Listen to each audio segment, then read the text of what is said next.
Good morning, everyone, and thank you for joining our Clallam EDC Coffee Chat, Coffee with Colleen. We appreciate you joining, and we are really pleased to have our new county administrator join us today, Todd Mielke.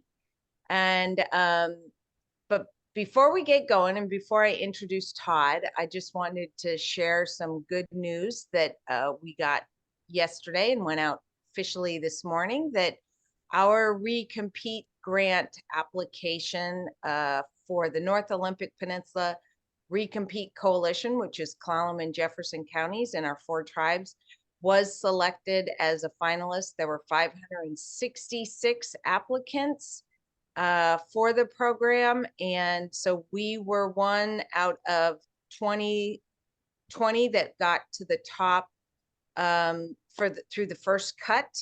And so we're competing for $50 million. And then there were, we also received $500,000 for a strategy development grant, which allows us to flesh out our application further, which for phase 2, it will be due April 25th. So that's right around the corner with a ton of work. But we had a whole lot of collaboration and help from partners, the counties, and of course, and it's the application's led by Clallam County. So really excited about it, and there'll be a job. I've talked about it here on a Coffee with Colleen, but without Congressman Kilmer's advocacy and support and guidance, I don't think we'd be here. So we're really happy about that. So with that little announcement, I am really excited to have Todd Mielke join us. And Todd is an amazing individual with an incredible background. So let's see what I remember about it. He used to be on staff in the state Senate. Then he was a representative representing Spokane, where he spent most of his life. So he was a state representative. And then he, let's see, I'm going to get this wrong, but he moved, he worked, I know he worked for Greater Spokane Inc., which is the equivalent of Spokane's Chamber and EDC combined. And he has owned his own construction business. So he's familiar with that. And he, let's see, I think last was the chief administrative officer for the Spokane Police Department, which was the size of Clallam County organization in total, plus about the same size budget. And he's been a county commissioner for Spokane County. He also, let's see, there's a whole lot there and I bet I jumped around and I missed some pieces, but he also, got a lot done in the legislature and was the only state representative ever to be named for a national representative award. So has done a whole lot and really adds a fabulous perspective to our county. And he's going to share with us today about, his experience, but also what county's about and his perspective on our county now that he's had how many months in the job? About 4. 4. So started August 1st. So all right. So 4 coming up on 5. All right. Well, so thank you so much for joining us, Todd, and I'll let you take it away. Perfect. Well, thank you very much for the opportunity to be there. Thank you for the introduction. Yes, it's hard to believe how fast time passes. I think I was looking at kind of my background, and I think we're at like 37 years in public service, kind of in and around county and state government. And so I guess time flies when you're having fun, right? And I think the only thing I kind of have fun with this. Is like, is this a jack of all trades, master of none kind of thing, or what is this?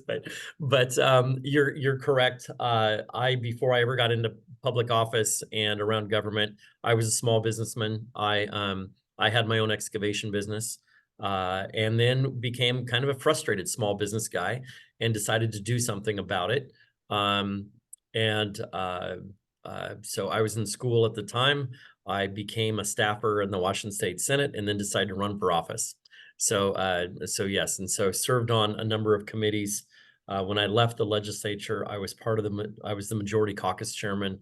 And so have, I think, a pretty good sense of kind of the legislative process. The one thing I did do when I left the legislature is I went to work for Johnson and Johnson. As their state, as a regional director of state government affairs. So I had a 6-state region in the Northwest, Washington, Oregon, Idaho, Montana, Alaska, and Hawaii. But then was called back to their corporate headquarters in New Jersey and all of their other national headquarters. But I remember a couple of weeks into the job saying every time I turned around, there was a new company that I was being told about that I had no idea was owned by Johnson and Johnson. And I think the straw that kind of caused me to call my boss and say, all right, what's up, is I got a call from a sausage company in Alaska, and who mispronounced my last name. I was trying to figure out what they were selling. And it says, I go, why are you calling me? It's like, well, aren't you the lobbyist for Johnson and Johnson? I said, yes. And again, why are you calling me? It says, well, Johnson and Johnson owns us.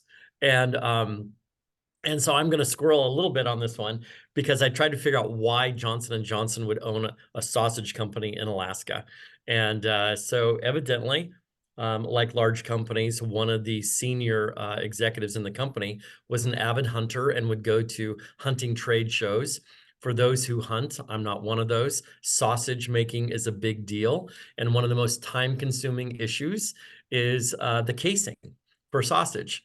And so evidently the sausage company in Alaska devised an invention that allows you to connect one casing to the next with relatively little effort. It basically sewed the casing from the inside and then had a razor blade that cleaned out the excess, and you could just keep going. So this executive thought this was very inventive and creative and said, we don't have a really good method for doing surgery on intestines and Oh, arteries and all that. And so they usually suture from the outside, and they were like always having infections worldwide. And so he said, this is a great idea. I think we can apply it differently. Tried to buy the patent from the company, and small family run business. The father said, no way. So Johnson & Johnson bought the company so they could get the patent, turned the company back over to the family to run it, and changed their plastic instrument into surgical stainless steel. And it's one of the #1 tools used in the world today for that type of surgery. So yeah, wow. so I asked, how That's many a domestic crazy companies story. am I to represent? And it was, you have 71 companies to represent in 6 states. So it was an interesting experience. But anyway, so for today, what I would like to do is I have spent much of my time and my career focused on counties. As you mentioned, I served in elected office as a county commissioner in the Spokane area for nearly 12 years as a county commissioner. And during that time, I was heavily involved in the Washington State Association of Counties. And it's an amazing experience. I know our own Commissioner Mark Ozias was just elected to an officer position within that organization. And I think it's invaluable because you have the opportunity to begin to understand what's going on with counties, not only in the legislature. You see every piece of legislation, good, bad, ugly, and otherwise, that goes to the legislature that impacts counties.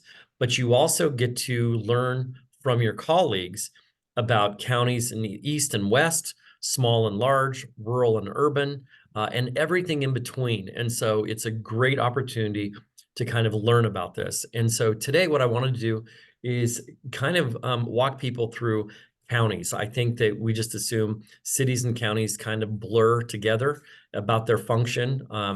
I don't know, Randy is the county commissioner.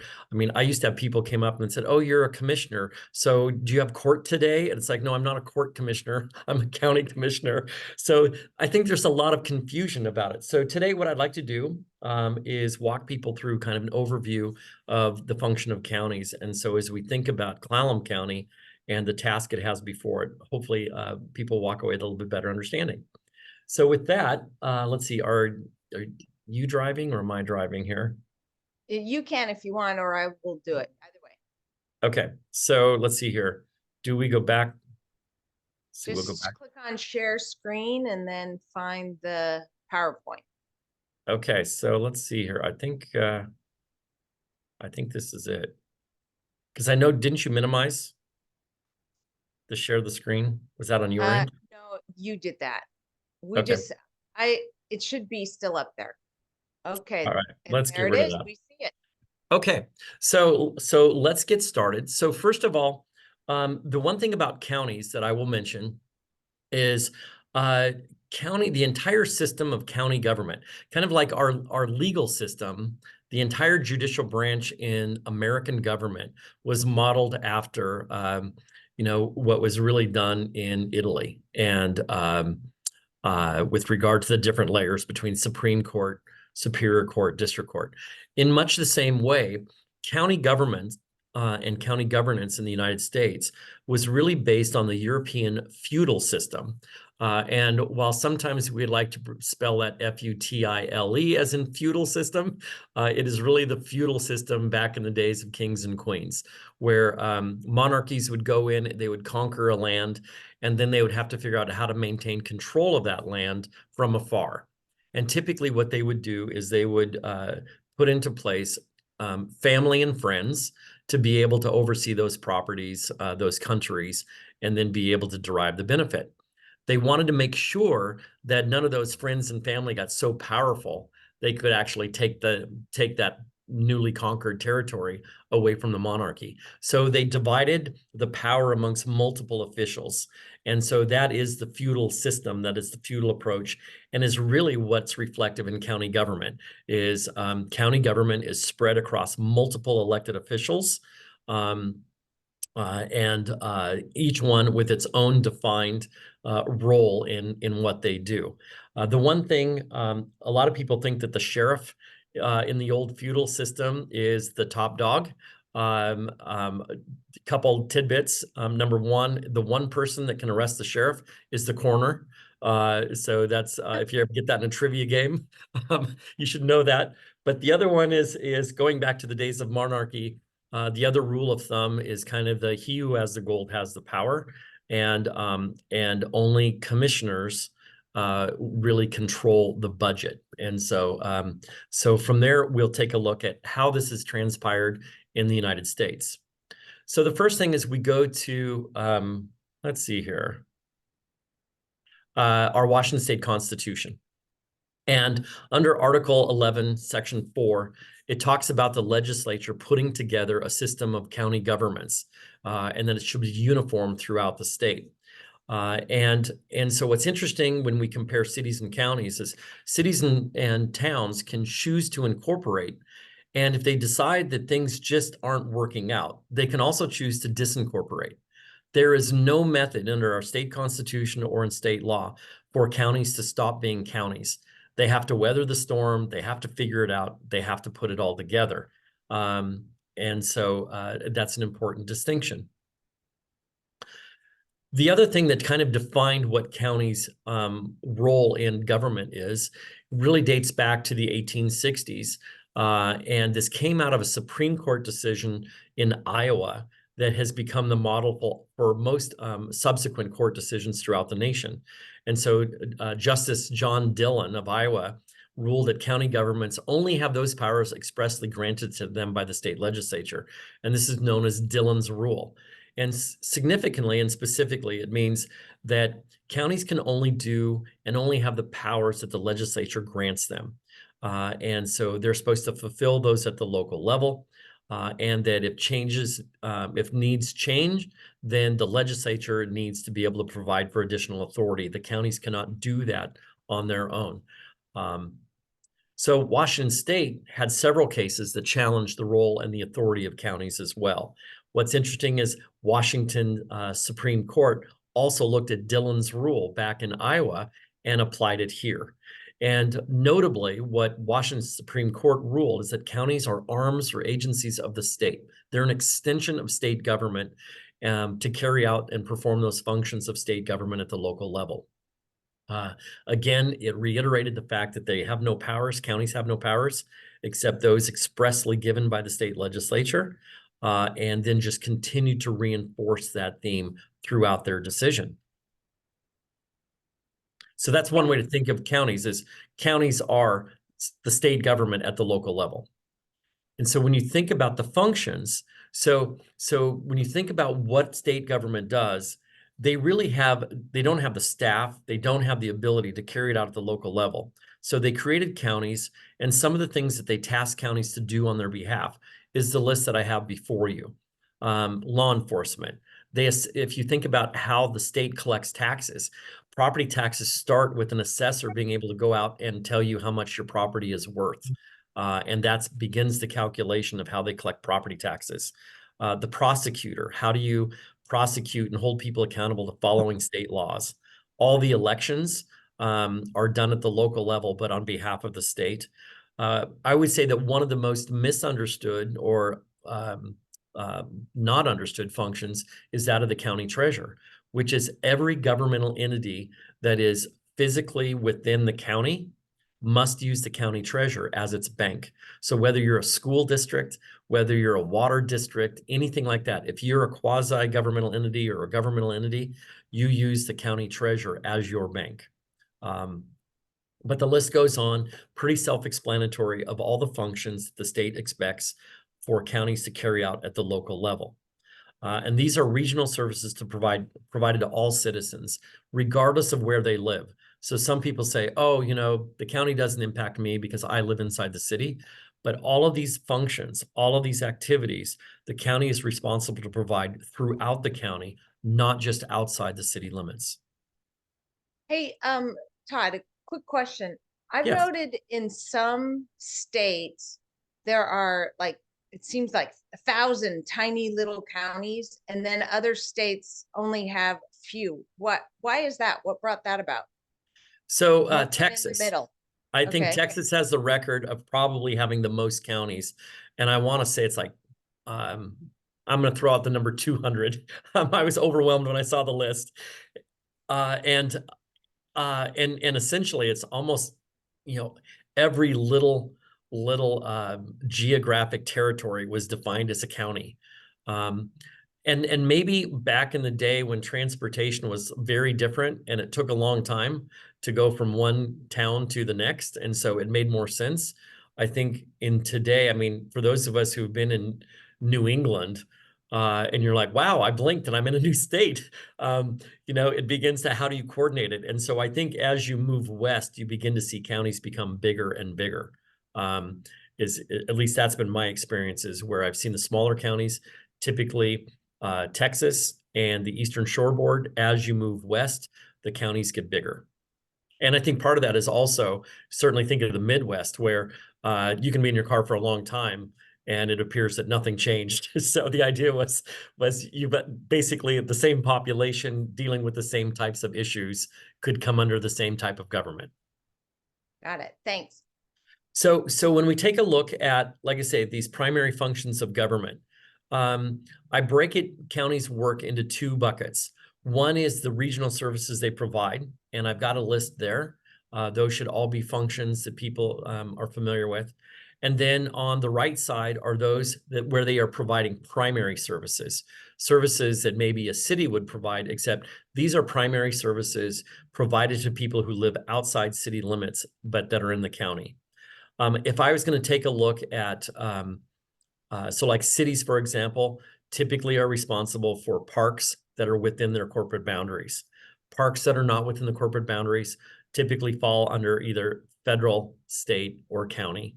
And so the county, in this county, we're very fortunate that we have a very large national park, and we have a lot of state land in this county as well.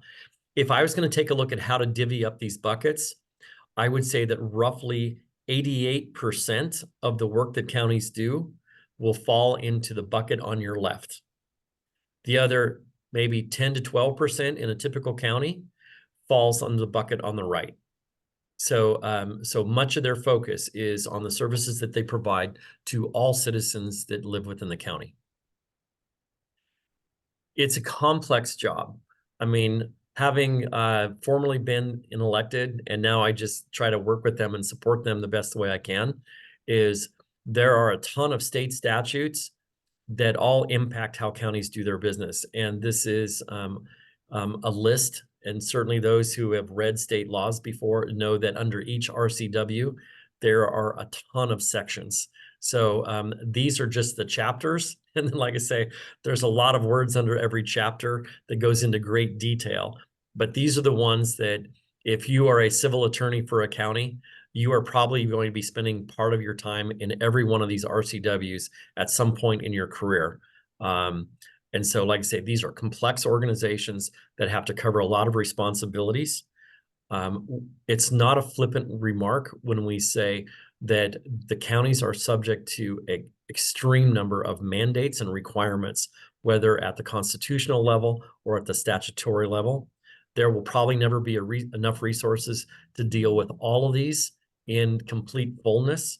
And so commissioners are constantly trying to prioritize and figure out how to best serve the needs of their citizens. So we've talked about the standard county, and it's the commissioner form of government, or we call them code counties. But our Constitution also provides for another type of county. Those are known as home rule charter counties, or charter counties for short. The state constitution talks about that you can frame a home rule charter for your own government subject to the constitutional laws of the state.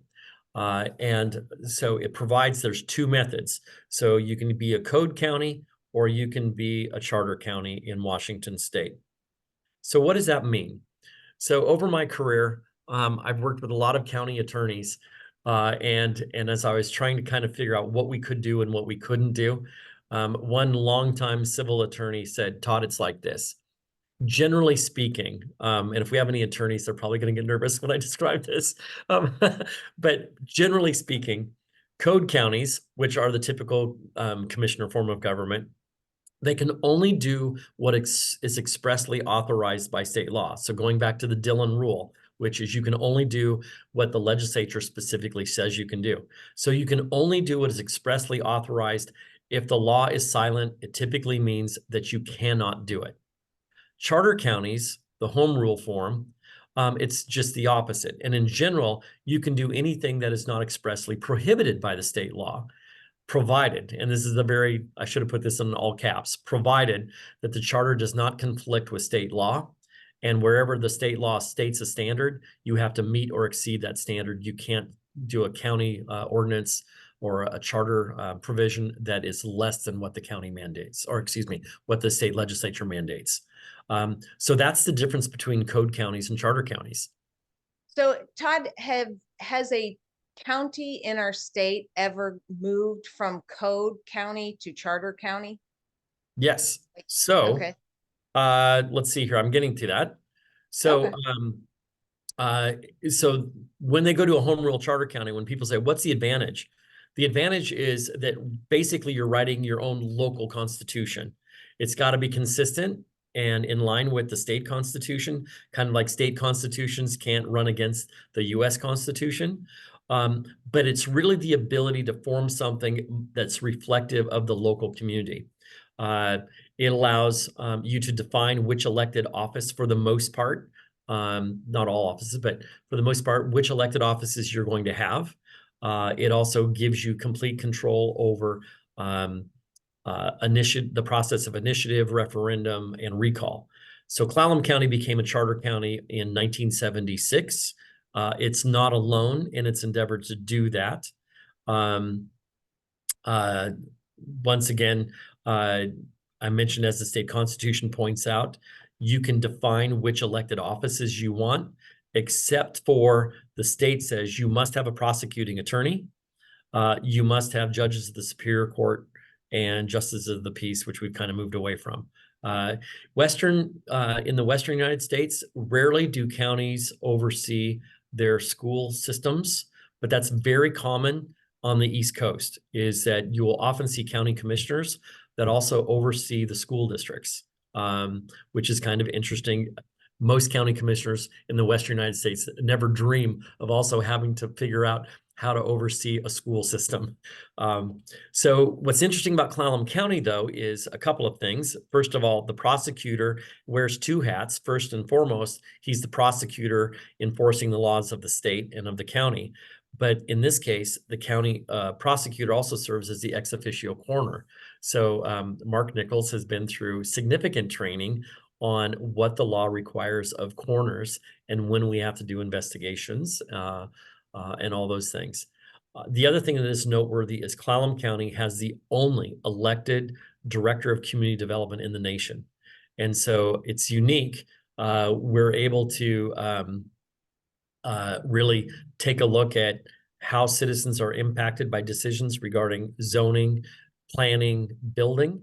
But the other thing that makes it challenging in Clallam County is a number of state laws specifically authorize the legislative authority, the county commissioners, to do certain things in land use. And so there are times where we have potential conflict between the county charter in Clallam County and state law. And so the line begins to blur between what is Bruce Emery's responsibility as the elected director of community development and what becomes the responsibility of the 3 county commissioners in land use decisions.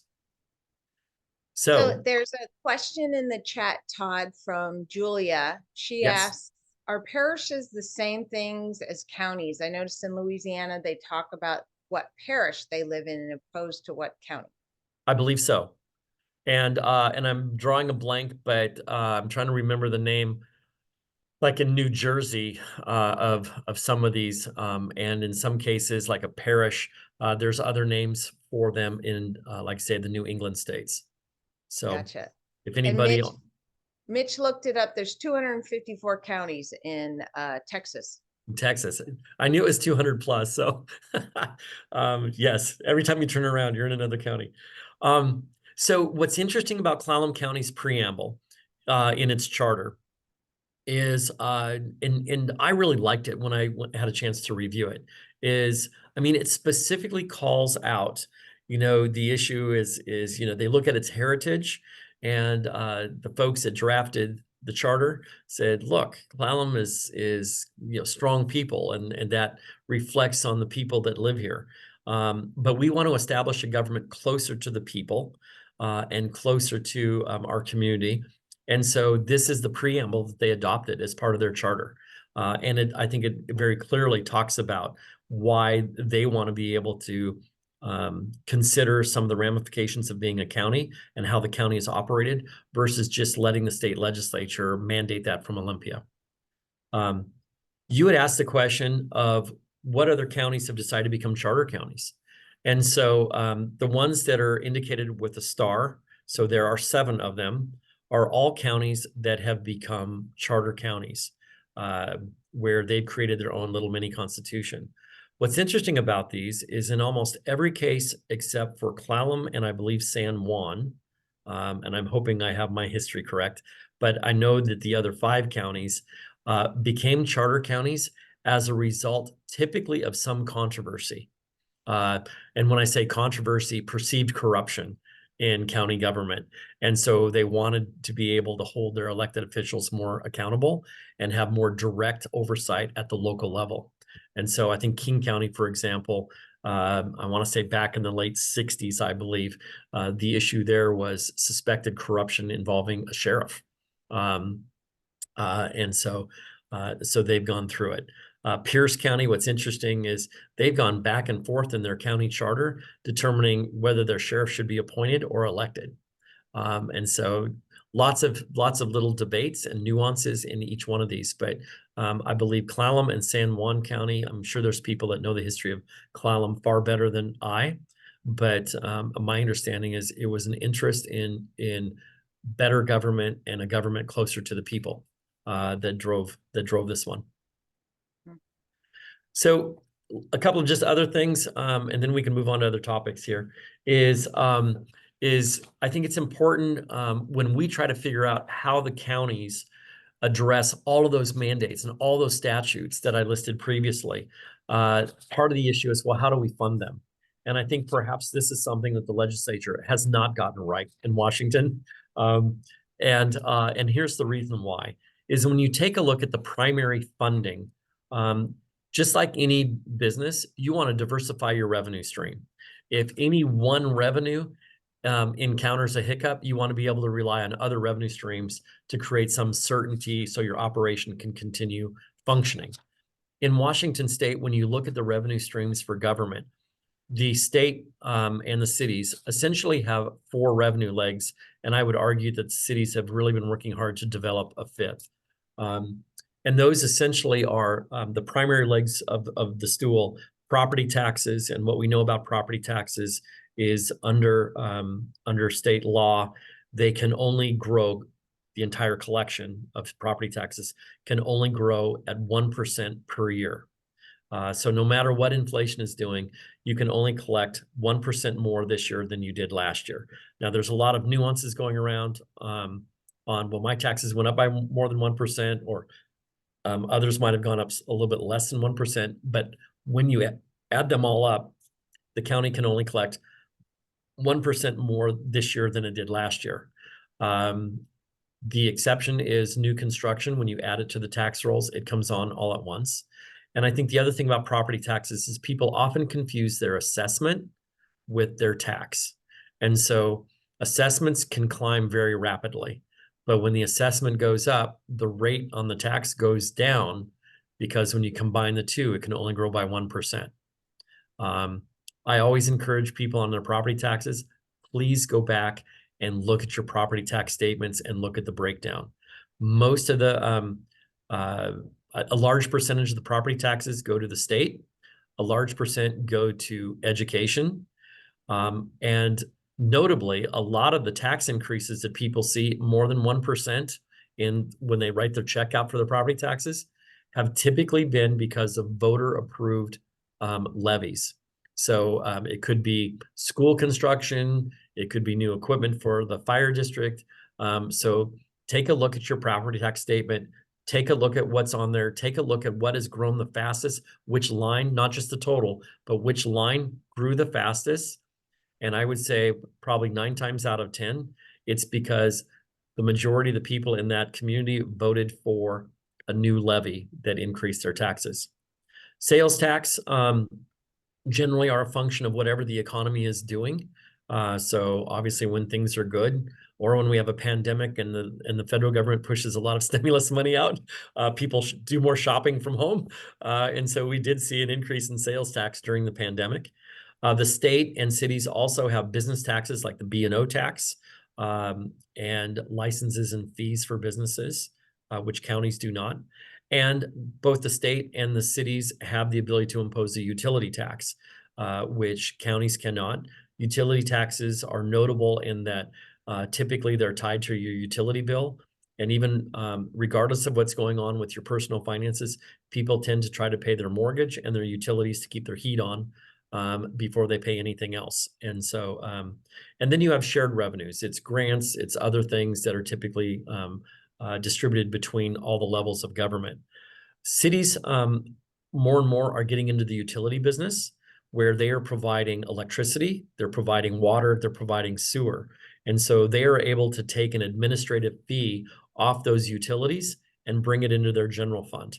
So, so their utility rates are all set without going to a vote of the people. They're able to set those. And again, then they get a percentage of the administrative fee. So they do have the ability to increase revenues on some of their revenue sources without going to a vote of the people.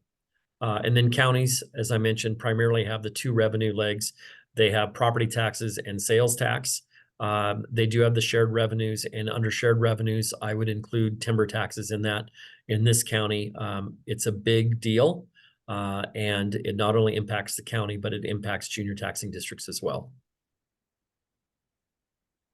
And once again, just, and this is for all counties in Washington state, that the revenue structure for counties, some would say, is an unsustainable model. And the reason why is that costs, when you include inflation, typically grow faster than revenues. And so revenue increases when you add new construction, and whatever the economy is doing will typically grow at 3 to 4%. Cost increases when it comes to whether it's the state's minimum wage and its impact on all wages, or whether it's healthcare benefits. Clallam County, 72% of its budget is salary and benefits for its employees to provide services. So that's something that counties all across the state recognize. The revenue growth is restricted to 1% unless you go to a vote of the public. And then I list the costs that we typically see increasing that are difficult to control simply because, for us to make decisions. And I believe that probably wraps up kind of my overview on counties. So, and at this point, like I say, I'd be more than happy to move into any other dialogue with regard to my role here. And let's see, I'll figure out how to stop sharing. I hope. I can do it for you there. Perfect. View options, stop share. There we There go. we go. Perfect. Okay. So I didn't see any, there was some discussion in the chat about how Ohio has townships and Yes. how Boroughs Alaska in Alaska. Yep. boroughs. That's right. And then interestingly, the background for parishes, let's see if I can find it, what Jim wrote here, is that a parish is an E-class, I should know this word as a Catholic, is an E-class, Ecclesiastical. thank you. Ecclesiastical. Ecclesiastical, there we go, term, meaning an administrative district. Originally, the Roman Catholic Church centered around one church and administered by a priest. Today is the equivalent of a county and is, anyway, yeah. Interesting. Yeah. Goes back to the history, like the Holy Roman Empire. Yeah. So Yeah. yes. Mhm. Great information, folks. So yeah, so those are the things that I have filed away kind of in the back of my head that I consider as I come in and try to do my best to serve the 3 county commissioners and always have an eye on what I hope and believe will best serve the interests of residents in this county. Yeah. And that was something I learned a couple of years ago with distributed government that the county has. How many elected officials do we have in the county government? I think it's the only 14. that Maybe sounds 14 about right. with The only ones that we do not have here that would be elected in other counties is we do not have a separately elected coroner. Instead, the prosecutor is the ex officio lead of that office. And then we do not have a separately elected clerk of the county, which typically is the clerk to the Superior Court. Instead, that is an appointed staff position that reports to me. So, but still serves the same purpose. Sure. So with a city, managing a city is much easier for the top city manager because every staff person reports to that city manager, and then the city manager reports to the council. But to be a county commissioner, first of all, you share that, role with 2 others, and then you've got all these other elected officials that don't work for you as a county commissioner. They're publicly elected. So that distributed form of government, the background's really interesting. I never knew that about Italy and that feudal system. So, but it makes it much more challenging to govern, I think, for county commissioners. Well, and I think one of the things that's impressed me about Clallam County is, I mean, you're correct. The county form of government demands that even though you're electing somebody as sheriff or as prosecutor or as a county commissioner, I hope voters consider somebody that takes a very collaborative approach to leadership. Because while each of those separately elected officials has their unique niche and their specialty of which they have exclusive authority, the idea is they still hopefully have a big picture view of what's in the best interests of the citizens of the county. And so that's the part that's important. I mean, county commissioners can be very interested in the courts, but they can only go so far before it becomes the exclusive authority of the judges. Similarly with regard to the prosecutor, the sheriff, the assessor. Likewise, there is exclusive authority for the Board of County Commissioners that they and only them have. And most notably, it's in the budget making authority, but it's also in some land use issues that has been given through the state legislature, which, as I stated earlier, does at times make it a little bit more complex in sorting that role out with the elected director of the Department of Community Development.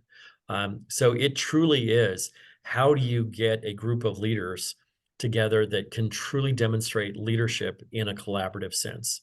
Mhm. And Clallam County has a great reputation across the state for having collaborative leaders. And that was Huh, one of my attractions to come here. interesting. So Mike McAleer, you have a question? Yeah, I do.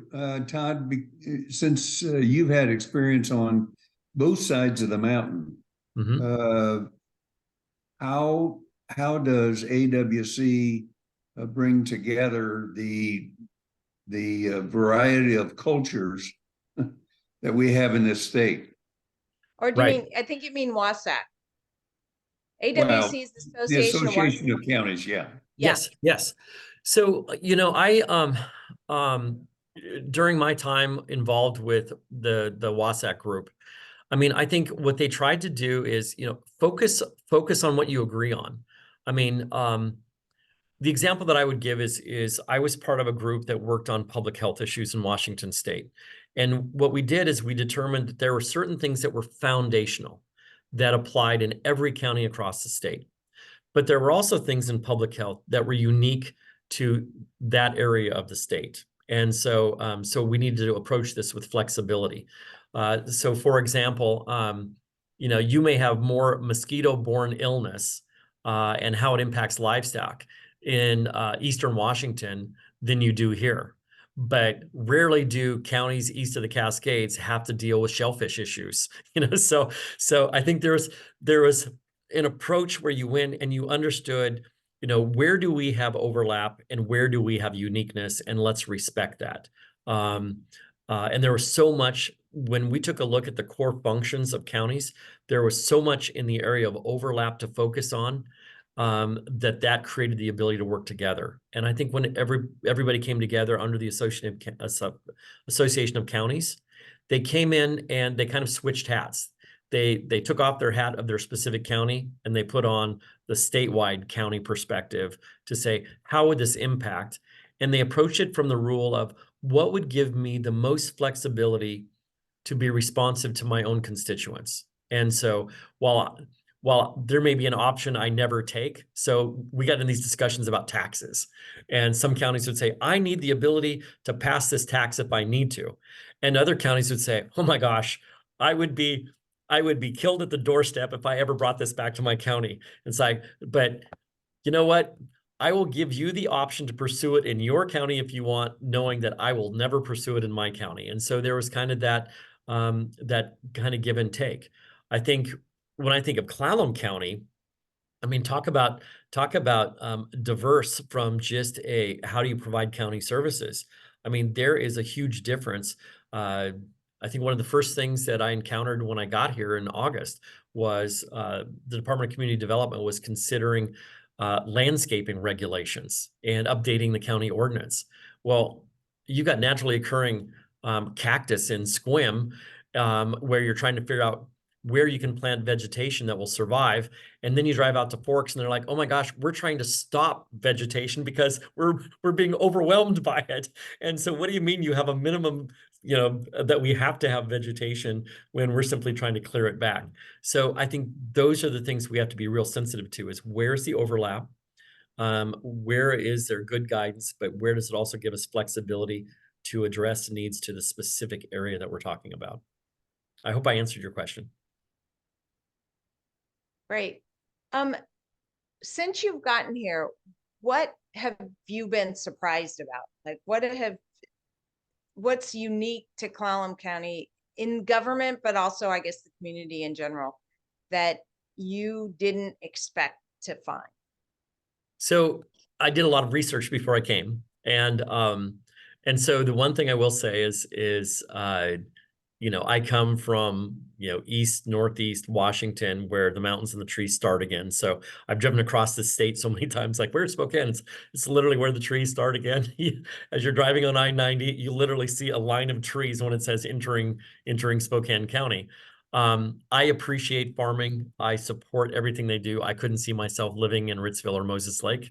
And I didn't want to, frankly, be in the I-5 corridor. There's just a lot of craziness going on there that I didn't want to put myself in the middle of.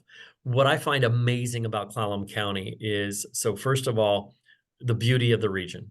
I don't know that there's any place that I've been to where you've got high rugged mountain peaks that this time of the year are snow capped, and yet you're driving in an area that's in the rain shadow that gets less or the same precipitation as Los Angeles kind of deal. And so that proximity to high mountains on one side, ocean on the other, and this very unique climate, I think, is an amazing thing. The fact that we are at the doorstep of one of the most beautiful national parks, I think, is incredible. And so while that's extremely beneficial, it also creates some challenges. It means that roughly half the property in this county is not on the tax rolls. So it makes it very hard to provide services to the citizens when those limited revenue sources, property tax being one of them, is that half your property isn't even subject to it. But like I say, the natural beauty here and the array of beauty is amazing. The politics of this region are extremely unique in a good way. This is an extremely, from my perspective, collaborative region. And that makes it really nice to work in. I always say that, you can kind of figure out how you're going to work in a local government based on where its citizens are polling its elected officials, because your elected official come in and say, today we need to do this, kind of deal. And so I did do a lot of history. I'm fascinated with the idea that Clallam County voters have chosen 100% correctly the outcome of the presidential election since since 1980, and they're the only county in the nation, including the 250 some odd counties in Texas, that have gotten it right 100% of the time since 1980. And what I think is amazing, if you go back further, since the 1920s, Clallam County voters have only missed it twice since in 100 years of history. And and I think it was Barry Goldwater that the majority of this county voted for Barry Goldwater in the 60s. I was too young to figure out the dynamics of what was going on then. And then after the Nixon impeachment, the majority of this county voted to retain Jerry Ford as opposed to Jimmy Carter. So I find that fascinating because there seems to be this gut feeling of where the nation needs to go at that particular time. And if you look at the presidents since 1980, they've been I would say at the very least, extremely diverse when you think about that list of who's been president since 1980, and that the county has kind of meandered through that whole process depending on the needs of the nation at the time. But what that tells me is that's where those voters are directing their elected officials, is to take a pragmatic approach. For my position, it's much easier to work in that environment than if you're constantly working on the fringe. And it doesn't matter whether the fringe is on the left or the right or the right or the left. It's very difficult to work in the fringe and avoid divisive politics. Mm-hmm. So those are a couple of the observations that I see. Like I say, I love the fact that, yes, we're close to the core of the state, but we're insulated from it as well in a good way. Other things that I see, certainly we're at the epicenter of the Cascadia natural disaster potential. And so we need to be thoughtful about that. And we need to take that seriously and do the necessary work so that we can be resilient as a community and responsive to the citizens in this community. We have some aging infrastructure that at some point we've got to figure out how to replace. And that will take difficult discussions about how we finance that. But I think it's how do we best, again, serve the needs of the citizens of this region. So those are the things that I see. What infrastructure are you most worried about? So certainly with regard to a Cascadia event, bridges, and our ability to respond. Our ability to respond starts with the Emergency Operations Center that coordinates the response. And right now we have an Emergency Operations Center that is based in the basement of a building that's not supposed to survive. So I think that's the first question, is if we're going to be able to wage a response, and be able to deploy support to the citizens of this region, we have to have a place that we can coordinate that response. And we're not there yet. We have a plan. We are pursuing it. We've identified half the funding, but we've got a little bit further to go on being able to complete that. Mhm. And stuff. The other infrastructure that I see is, we just have some buildings that are getting older, and we're beginning to scratch our head and look at the maintenance costs of continuing them, as opposed to, is it time to replace them? The example that I think one of the examples that's noteworthy is our county jail, that we're required to have, that we're required to make available for all the cities in the region. And we have a cracking foundation, and the building is, like I say, probably aged out. So the question is, do we try to remodel that existing building? We do know that the ground that on which it sits is not the most stable. So the question is, do we need to move that to a new location? How do we fund it, and what should it look like? So we are probably at the earliest stages of that conversation, but it's going to be a highly complex one that we're going to have to try to figure out. Yeah. Yeah, I bet the typical voter isn't too worried about, building a new jail. Right. Right. But but I think part of the thing to consider, though, is when people do break the law and create victims in this community, we want to hold those offenders accountable. And part of the accountability is consequences. And if there are no consequences, then it's much more difficult to hold people accountable, and the activity probably repeats itself. So that's a bigger dialogue for the community to have about how's the best way to hold people accountable. And so sometimes it's kind of like parenting, as you're raising kids, the threat that this will happen if they don't do what you ask them to do has to be real. It's like parents that count to 3 and then nothing happens. Right. Yeah, so it's like I say, it's a complex discussion, but one we've got to figure out, because we don't want citizens victimized from a crime perspective. Okay. Does anybody else have any questions for Todd?